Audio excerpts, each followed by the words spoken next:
I cannot stress to you enough how important this has been in our financial life, getting financial advice and being on the inside scoop of investments. I cannot express how important it's been in our happiness. I cannot express how important it's been to our marital relationships. I don't expect Lori to be all things, and she doesn't expect me to be all things. I can't express to you how important it's been in our careers, actively finding new and then actively working on continuing to maintain quality friendships is a sleeper hack that you need to get back to doing.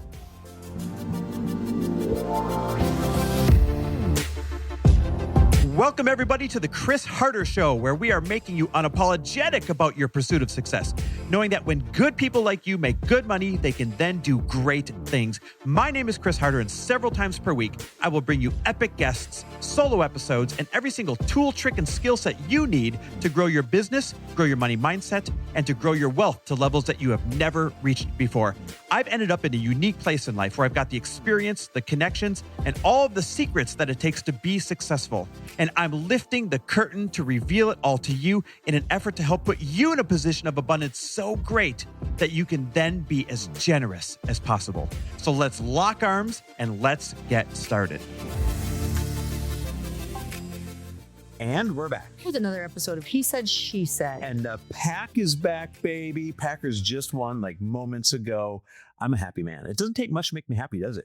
You know what's crazy is you've gotten so good at not letting your mood be dependent upon football, but I do love when they win because obviously I don't like get a boost. I don't get as down as I used to. A boost in the household. I don't get as down as I used to when the Packers lose, but I still get as excited as I used to when they win. That's the best of both worlds. Look, I know some people don't understand this, but ladies who have football guys or who love football, it's like a real thing. Oh yeah, it's a real thing. And my Brewers won last night. Like my sports world right now is in a good place. It is a good place. But here's what's really good. I just got to watch the Packers game down at El Cholo, like this great Mexican restaurant, sit in the bar, everyone's watching the game, neighborhood spot, so good, with one of my best friends in the world, Seth Madison. And before that, we went to the gym and we worked out. And earlier today, we recorded a podcast together. And last night, we all went and had sushi together and watched a Brewers playoff game. And everything is better with good friends. And I think that's the episode that we want to talk about today. And you might hear this be like, duh, of course having friends is a good thing. But no, this goes deep. This affects your relationships, like your romantic relationship. This affects your business. This affects your happiness. Your mood. And the problem is your outlook on life. Your networking. And the problem is most people aren't actively waking up every day and saying, how do I make new friendships or how do I maintain my important ones? And we wanted to share some of the things that we do to do that. And another place that this episode came from was we just wrapped up yesterday hosting our VIP weekend mastermind where 10 people come to the house and we mastermind for 2 days and they're on the podcast. And it's a really cool event. We love it. Matter of fact, literally half of them re-signed up for the next one. That's how good it is. So why do I share that? Well, there's a portion of that event where everybody asks us questions about their business or their life. And a question came up yesterday where one of them said, with you guys both being entrepreneurs and having the stress of having businesses and being married over 20 years, what do you think you've done right in your relationship to be able to maintain it through all that? And our answer, one of our unanimous answers was, oh, we do a good job of having separate quality friendships. And when you have separate quality friendships, you have somebody to turn to for some of life's most important needs instead of just turning to your spouse or your significant other or your boyfriend or girlfriend for all your needs. You guys have to remember that with your partner or even maybe some of your current friends who don't think the way that you do, maybe who don't support what you're doing, you have to remember that up until that moment, like you and your partner have, like you have a lot of the same perspective, even though you might think differently, you're living the same life. So I think it's really important to have friendship circles outside of your everyday life in what you're experiencing, because the more that you can have somebody be able to give you different perspectives, the more you're going to be able to solve your problems faster. And so, one of the things that I always make sure that I do, like this is so important to me, is to make sure that I have dates in the calendar where I am going to go and either hang out with friends or I'm going to mastermind with friends or both. So there's a difference also between like masterminding with friends where you're specifically going to talk about business when you're together. And I do think that's really important if you're an entrepreneur to be like, okay, can we get together and like really focus on each other's businesses and maybe create a format that we can all follow? And then I also think it's important to just be like, let's get together and like just let whatever come up. And maybe you have a couple activities that it's around. And I promise you, if you're with like-minded big thinkers or people who have the potential that you think could be like-minded big thinkers, I promise you that you're going to get to the really good meaty topics that you need to get to in order to just kind of get through all of the challenges that life naturally gives to you. Several years ago, I was in Costa Rica on a retreat that Lori tricked me into going, literally lied to me and said, oh, it's like a surf and yoga retreat, because she knew that if she said it was a breathwork and meditation retreat, that I sure as hell wouldn't go. There was surfing involved. One day of surf lessons. This was not a surf and yoga retreat. There's horseback riding. That was an epic experience. Anyhow, here's why I bring this up. I went there and thought, what the hell am I going to learn once I figured out what it was? He was not happy with me. But the trip went on to change my life for many reasons. I mean, this was a turning point for my life. And while I won't share all those reasons, I'm going to share one of them that has to do with friendship. One of the leaders of the trip, her name is Lindsay, she had made the comment that one of the best things she does in life is collect people. Now you hear that and you think, well, that's a weird phrase, collect people. And she went on to say, from my circles of friends, I don't expect any one of them to be everything for me. That is an impossible expectation of a human. Mm-hmm. Same thing goes for your significant other, by the way. But instead, I've got the outfit inspiration moms at the school pickup line. I've got the sports moms that I like to go to my yoga class and my, spin class with. I've got the let's just talk about parenting moms that I can really talk to when I'm having challenges with parents. I've got the let's go have way too many drinks and blow off some steam moms. And she's like, I don't expect any one of these people to transcend all the groups. Some might cross over a couple of them, but it was this idea that was so freeing to collect people for the richness that they bring to your life. And don't worry if they're missing some of the other parts that they don't bring to your life, because that's what your other friends are for. And so what does that have to do with what we're talking about? Making friends, even though you're busy, or even though you might have kids taking up all your time, or even though that you've got a significant other at home that needs your attention, or even though your business might be failing or might be doing so good that it's making you busy, making friends needs to be a priority. Or you'll wake up one day and you'll say, why don't I have anybody helping me with my business when I am having a bad day? Why don't I have anybody to have fun with? Why don't I have anybody to create memories with? Why don't I have anyone to blow some steam off with? What happened to those days? Now, the problem is this. We're all so busy. Think about how many companies Lori and I own. We're all so busy in life trying to keep the priorities that one of the easiest ones as we become adults to put on the back burner is the making and maintaining of friends. And so for me, I realize how important this is. It's why we have such a powerful network. And some of the things that I do to make and maintain friends are as follows. When I wake up in the morning, not the first thing I do, but part of my morning routine is at some point in the early morning, I will text at least 3 friends. Hey, how you doing today, man? Thinking of you. Hope you're winning the week. Let me know if there's anything that I can do for you. Can't wait to get together again soon. And you want to know how random this is? I literally pull out my phone and I just type in S and I see which friends pop up that I haven't texted in a while. Or I type in C, or I type in L. And I'm like, oh God, Larry, I haven't texted him in ages. Shame on me. And then that's the person. Some of you listening have probably gotten this text from me. It is so simple to be able to be the proactive one that reaches out to at least 3 friends a day. And you want to know the end result? I have friends that are brand new friends, and I have friends that have been friends since my high school days that I still talk to and still go back to. Lori, Mario, the other day, Mario and Tony and I were texting. You know what I mean? Like these are 30-year friends. And you don't get to have that range of friendships, which means that range of networking, which means that range of helpers, which means that range of diverse ideas, which means that range of support. You don't get to have that as an asset if you don't work to maintain it. That's just one of the silly things I do is the texting that anyone can do. Another thing I do is I do a great job of booking guys' trips.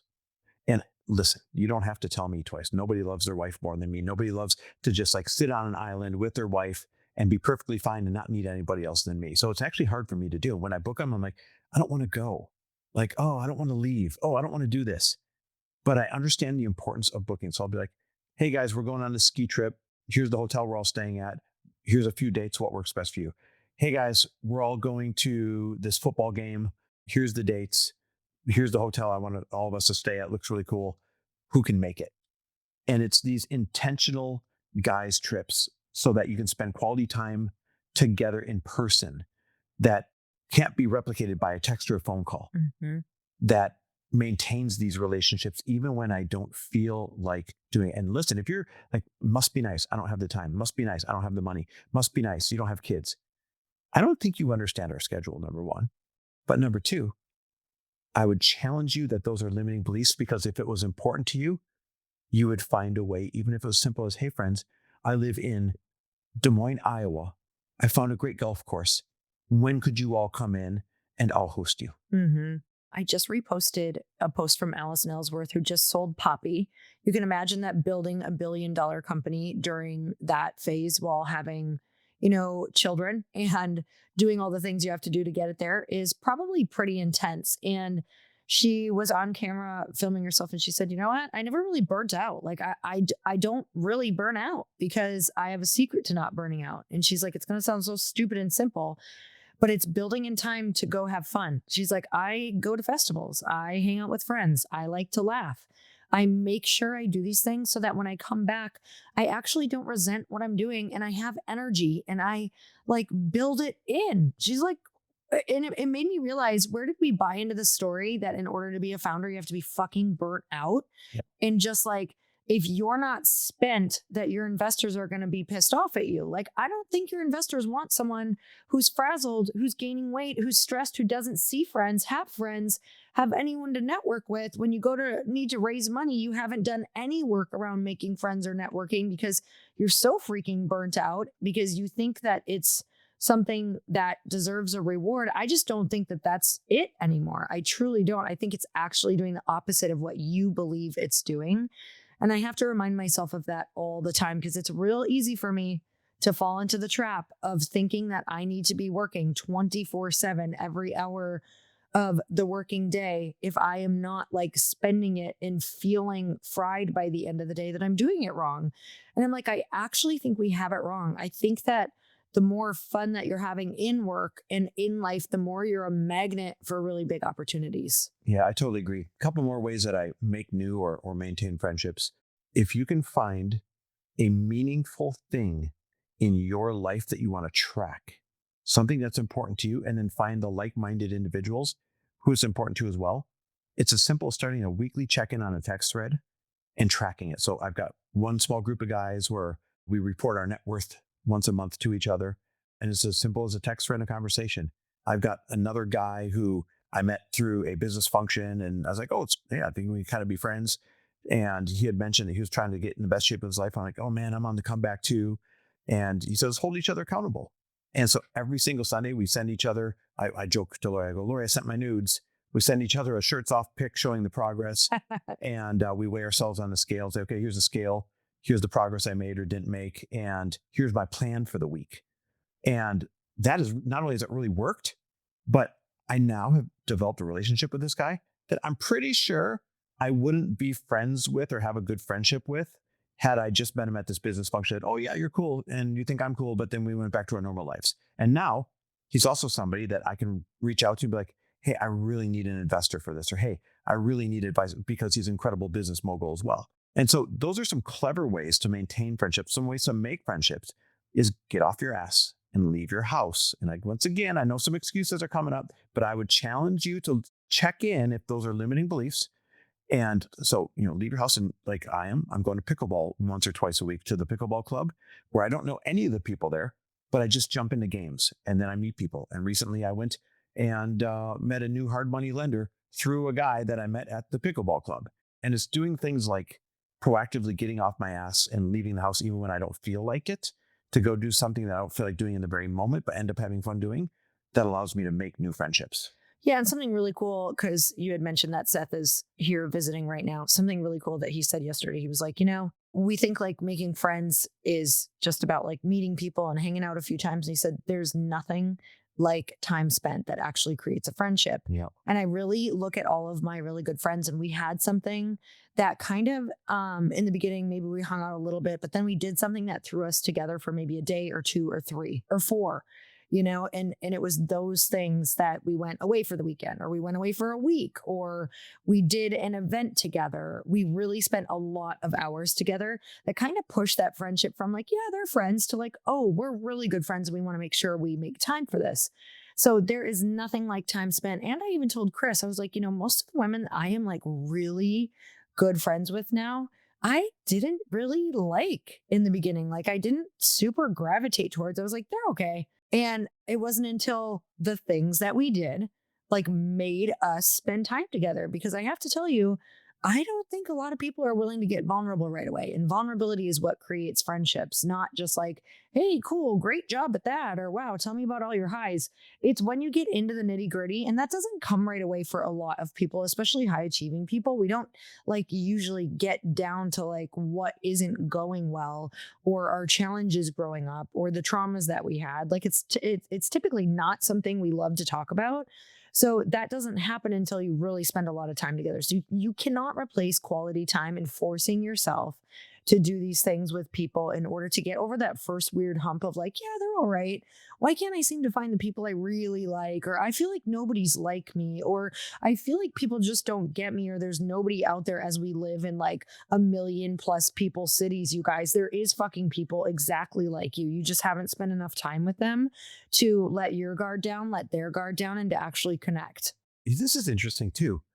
Another place to meet like-minded friends, if you live in an area and you're like, oh, easy to say, I just don't have those type of people around me. And sometimes that's the case. Invest into going to the places where like-minded people would be. And I know that can be scary, but I have a lot of proof that it works. For example, the guy I check in with every Sunday for us to get more fit, his name is Tyler. I met him because I invested in a very expensive coach, and he got all of us together for a once a year, hey, you should meet my other clients kind of a thing. So because of the investment I made, I was able to meet like-minded people, Tyler being one of them. And now, here we are, check-in buddies. Another one is my business partner, Matt. I would never have met Matt unless I invested years ago in going to a travel mastermind, knowing I would meet you and I, Lori, went together, knowing we would meet like-minded people. And it was a big number. But guess what? Over half the people there that we traveled with have become dear, dear friends. And one of them is now my business partner, Matt. So I know it sounds kind of trite or kind of salesy or kind of whatever. I don't give a shit if it's our room or somebody else's room, but start investing in speeding up your introductions to like-minded people and increasing the chances that you're going to meet like-minded people by getting into the rooms that have a little bit of a barrier of entry to them, because that means other people are serious enough because they chipped in the barrier of entry as well. I mean, you invested in college. That's how you got your college friend. Oh my God, what a good biggest investment. Duh. Oh my God, that's so good. Or you invest in a country club. That's how you get your country club friends. Like, duh, that makes so much sense. Well, listen, if you're like, gee, thanks for the episode on friendship, guys. I cannot stress to you enough how important this has been in our financial life, getting financial advice and being on the inside scoop of investments. I cannot express how important it's been in our happiness. I cannot express how important it's been to our marital relationships. I don't expect Lori to be all things, and she doesn't expect me to be all things.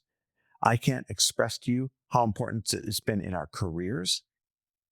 Actively finding new and then actively working on continuing to maintain quality friendships is a sleeper hack that you need to get back to doing. We're so grateful for you guys. And I hope that you tune in next week. And in case you guys want a good spot to find like-minded friends, if you're making over $500,000 a year in your business and you're looking for some elite thinkers, apply for our elite level mastermind. We're just now starting to review applications in October.